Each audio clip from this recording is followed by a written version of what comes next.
Bismillahirrahmanirrahim. Şu an Afrika'dayız. İnşallah şu an kurban pazarındayız.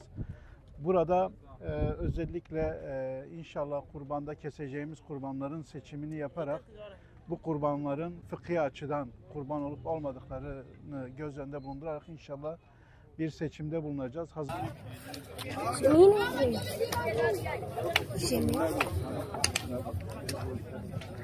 Eyvah. Çat'taki kurban hazırlıkları ziyaretlerimize devam ediyoruz. Kurban pazarına gittik, kurbanlıklarımızı gördük. İnşallah şu anda geldik. Burada da inşallah kesimimizi gerçekleştireceğiz. Mümkün mertebe hayırseverlerimize inşallah böylesine nezih, temiz bir ortamda kurbanlarını kesmek için gayret sarf edeceğiz. Bundan dolayı görüyorsunuz burada hazır kancalar var. İnşallah içeride hem su hem de ilk kesildiği anda parçalanma yerleri var. Bu fayans olan yerde inşallah nezih bir şekilde buradaki kurbanlıklarımızı keseceğiz ve inşallah ihtiyaç sahibi olan kardeşlerimize ulaştıracağız.